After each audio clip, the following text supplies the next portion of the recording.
BJP ने बिहार चुनाव के लिए एनडीए में सीटों के बंटवारे का ऐलान तो ढोल नगाड़े बजाकर किया। कहा कि महागठबंधन से पहले हमने सीट बंटवारा कर दिया है, हमारे बीच में कोई झगड़ा नहीं है। लेकिन बीजेपी के ये दावे और खुशियां चंद घंटे की ही थी, क्योंकि जैसे ही एनडीए के नेता दिल्ली से पटना पहुंचे वो पलटी मार गए। बीजेपी हाईकमान के दबाव में सब कुछ ठीक होने की बात करने वाले नेता पटना में अपने साथ धोखा होने की बात कहने लगे। यहां तक कह दिया कि हमें भरोसे में रखा गया और बाद में इस भरोसे को तोड़ दिया गया। अब एनडीए में तलवारें भाजी जा रही हैं। सीट बंटवारे को लेकर फिर से बात हो रही है, क्योंकि सीट बंटवारे से कोई भी दल खुश नहीं है। इसका असर नेताओं की बयानबाजी पर भी दिखने लगा है, जो खुलकर एक दूसरे को नीचा दिखाने की कोशिश कर रहे हैं। साथ ही चेतावनी भी दे रहे हैं कि मुकाबला आसान नहीं है, बहुत मुश्किल है। जरा सी भी चूक हुई तो हार कितनी बड़ी होगी इसका अंदाजा भी नहीं है। बीजेपी को अब बिहार की सत्ता हाथ से फिसलने का डर लग रहा है, इसलिए पार्टी ने धर्मेंद्र प्रधान को विशेष दूत बनाकर भेजा है। तो आज हम अपनी स्पेशल रिपोर्ट में बात करेंगे बिहार में सीट बंटवारे पर एनडीए के अंदर मचे घमासान की। नमस्कार, मैं हूं अंशिता। एनडीए में हुए सीट बंटवारे से तो बवाल मच ही गया था, सहयोगी नाराज हैं ही, और इन सब के बीच में बीजेपी ने अपने उम्मीदवारों की घोषणा कर इस चिंगारी को और हवा दे दी। भारतीय जनता पार्टी ने अपनी पहली लिस्ट में 71 प्रत्याशियों के नाम का ऐलान कर दिया। पहले कहा जा रहा था कि बीजेपी तारापुर सीट अपने सहयोगी जनता दल यूनाइटेड के लिए छोड़ देगी, लेकिन अब जब लिस्ट जारी हुई तो तारापुर सीट से बीजेपी ने अपने उप मुख्यमंत्री सम्राट चौधरी को ही टिकट दे दिया, जिसके बाद यह माना जा रहा है कि नीतीश कुमार कोई बड़ा एक्शन लेने वाले हैं। लेकिन उससे पहले केंद्रीय मंत्री और हिंदुस्तान आवाम मोर्चा के नेता जीतन राम मांझी ने तो बड़ा फैसला ले ही लिया। उन्होंने कह दिया कि उनकी पार्टी बोधगया और मखदुमपुर में चिराग पासवान के उम्मीदवारों के खिलाफ अपना उम्मीदवार उतारेगी ही, और सीट शेयरिंग के तहत मखदुमपुर और बोधगया सीट दरअसल चिराग की पार्टी को दे दी गई है। मखदुमपुर जीतन राम की सीट रही है, और ऐसे में उन्होंने नीतीश कुमार की नाराजगी का समर्थन करते हुए क्या कुछ कहा, सुनिए। उनका गुस्सा एकदम जायज है, मैं उनके गुस्सा से सहमत हूँ।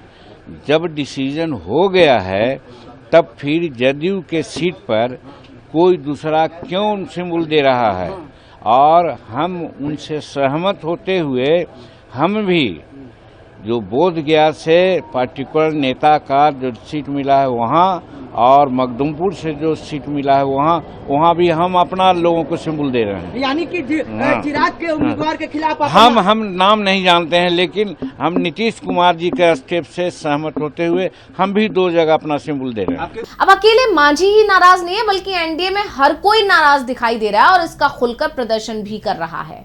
और बड़ी बात यह है कि बीजेपी के लोग भी इस सीट बंटवारे से खुश नहीं है, क्योंकि केंद्रीय मंत्री और बीजेपी के सीनियर नेता गिरिराज सिंह ने भी बीजेपी में उम्मीदवारों के चयन को लेकर बड़ा बयान दिया है और खुलकर अपना असंतोष जाहिर किया है। एनडीए सीट बंटवारे को लेकर लगातार चल रही बैठक से दूर होने के एक सवाल पर गिरिराज सिंह ने साफ कह दिया कि बैठक में जिनको दिखना चाहिए वो दिख रहे हैं और जिनको नहीं दिखना है वो नहीं दिख रहे हैं। गिरिराज सिंह ने कहा कि बीजेपी को फील गुड में नहीं रहना चाहिए, यानी एक तरह से उन्होंने चेतावनी दे दी है कि आप जो सोच रहे हैं कि जो सीट बंटवारा करके आप जीत की उम्मीद लगाए बैठे हैं, वो जीत इतनी आसान नहीं है। आगे उन्होंने अपनी बात में कहा कि अटल जी के समय हमने फील गुड को देख लिया है, जिसका बहुत बड़ा नुकसान होता है। गिरिराज सिंह ने आगे कहा, यहां जातीय समीकरण नहीं बैठता है। मुगलों और अंग्रेजों ने हिंदुओं को जातियों में तोड़ा, आज भी राजनेता वही कर रहे हैं। वो हिंदुओं को जातियों में तोड़ रहे हैं और समीकरण के विपरीत निर्णय ले रहे हैं, और इसको लेकर स्थानीय लोगों में नाराजगी भी है। गिरिराज ने बताया, आज कार्यकर्ता मुझे नाराज दिख रहे हैं। जो सीट हम 500 वोटों से हार गए उसे भी हमने दूसरे दल को दे दिया। इसी बात को लेकर कार्यकर्ताओं में नाराजगी है। सीट बंटवारे में सब बड़े लोग बैठे हैं, लेकिन जो मगध में होना चाहिए वो मिथिलांचल में हो रहा है। उन्होंने जोर देकर कहा, आज लोग स्ट्राइक रेट का झुंझुना दिखा रहे हैं। जो लोग स्ट्राइक रेट की बात कर रहे हैं वो 2010 में जेडीयू और बीजेपी का स्ट्राइक रेट देख लें। अभी संभालने का समय है, हमें संभल जाना चाहिए। दरअसल 2010 के बिहार चुनाव की अगर बात की जाए तो उसमें एनडीए ने इतिहास रच दिया। 243 में से एनडीए ने 206 सीटें जीती थी, जदयू ने 141 में से 115 सीटें जीती थी। स्ट्राइक रेट 81% रहा था, और बीजेपी ने 102 में से 91 सीटें जीती थी, जिसका स्ट्राइक रेट 89% था। इतनी प्रचंड जीत बिहार की राजनीति में फिर कभी नहीं दोहराई गई। तब भी धर्मेंद्र प्रधान ही प्रभारी थे आज भी प्रभारी हैं। अब गिरिराज सिंह के इस बयान के बाद से जानकारों का कहना है कि उन्होंने इशारों में चिराग पासवान पर ही निशाना साधा है। उन्होंने भी चिराग पासवान को जो 29 सीटें बीजेपी आलाकमान की तरफ से दी गई हैं या उनको जो ज्यादा तवज्जो दी गई है उस पर नाराजगी जाहिर की है। दरअसल ऐसा इसलिए माना जा रहा है क्योंकि एनडीए में सीट बंटवारे के समय चिराग पासवान ने लोकसभा चुनाव में अपनी पार्टी के प्रदर्शन और स्ट्राइक रेट का ही उदाहरण देकर जबरदस्त दबाव बनाया और 29 सीटें हासिल कर ली हैं, जबकि बीजेपी और जेडीयू को पिछली बार से भी कम सीटों पर चुनाव लड़ना पड़ रहा है। एनडीए के सीट बंटवारे में बीजेपी 101, जेडीयू 101, चिराग पासवान के एलजेपीआर को 29, मांझी की हिंदुस्तानी आवाम मोर्चा को 6 और उपेंद्र कुशवाहा की राष्ट्रीय लोक मोर्चा को 6 सीटें मिली हैं।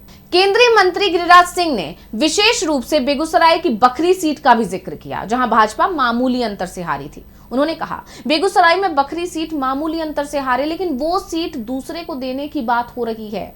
इसी तरह ब्रह्मपुर को भाजपा की परंपरागत सीट बताते हुए सिंह ने सवाल उठाया कि ब्रह्मपुर सीट भाजपा की परंपरागत सीट कैसे दूसरे को दी जा सकती है। उनका कहना है कि पता नहीं कैसे भाजपा की मजबूत सीटों को दूसरों को देने की बात हो रही है। उन्होंने जोर देकर कहा, हमें कार्यकर्ताओं के अनुकूल फैसला लेना चाहिए। यानी यहाँ पर वो बार बार बिना नाम लिए चिराग पासवान पर ही निशाना साधते हुए नजर आए।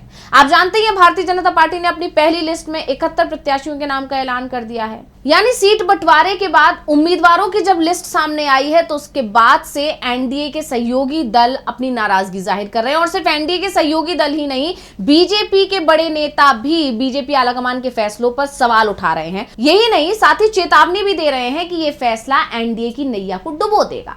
वहीं उपेंद्र कुशवाहा का दर्द भी रह रहकर छलक रहा है। जीतन राम मांझी के अलावा नीतीश कुमार अपनी नाराजगी जाहिर कर ही रहे हैं। गिरिराज सिंह ने भी इस पर आपत्ति जताई है और अब उपेंद्र कुशवाहा की नाराजगी भी देखने को मिल रही है। हालांकि वो खुलकर कुछ नहीं कह रहे हैं, लेकिन अपने बयानों के जरिए, अपने सोशल मीडिया पोस्ट के जरिए उन्होंने अपना दुख जरूर जाहिर किया है। सीट बंटवारे के बाद कुशवाहा ने पार्टी कार्यकर्ताओं को संबोधित करते हुए लगातार 2 पोस्ट किए, जिसमें उन्होंने लिखा, आप सभी से क्षमा चाहता हूं, आपके मन के अनुकूल सीटों की संख्या नहीं हो पाई। मैं समझ रहा हूं इस निर्णय से अपनी पार्टी के उम्मीदवार होने की इच्छा रखने वाले साथियों सहित हजारों लाखों लोगों का मन दुखी होगा। आज कई घरों में खाना नहीं बना होगा, परंतु आप सभी मेरी एवं पार्टी की विवशता और सीमा को बखूबी समझ रहे होंगे।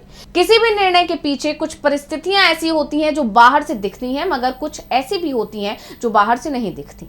हम जानते हैं कि अंदर की परिस्थितियों से अनभिज्ञता के कारण आपके मन में मेरे प्रति गुस्सा भी होगा, जो स्वाभाविक है। आपसे विनम्र आग्रह है कि आप गुस्से को शांत होने दीजिए, फिर आप स्वयं महसूस करेंगे कि फैसला कितना उचित है या अनुचित। फिर कुछ आने वाला समय बताएगा, फिलहाल इतना ही। उन्होंने अपनी आखिरी लाइन में ये बता दिया कि आगे वो कोई बड़ा एक्शन भी ले सकते हैं। हालांकि उन्होंने अपने इस पोस्ट से अपने कार्यकर्ताओं को साधने की कोशिश की, उनको मनाने की कोशिश की, लेकिन इशारों में उन्होंने बता दिया कि वो आगे एक और रणनीति पर भी काम कर रहे हैं। इसके अलावा अगले ही दिन उपेंद्र कुशवाहा ने एक शायरी भी पोस्ट की। उन्होंने लिखा, आज बादलों ने फिर साजिश की, जहां मेरा घर था वहीं बारिश की। अगर फलक को जिद है बिजलियां गिराने की, तो हमें भी जिद है वहीं पर आशियां बसाने की। कुशवाहा के इस पोस्ट को भी पार्टी नेता कार्यकर्ताओं से सहानुभूति बटोरने के लिए किया गया बताया जा रहा है।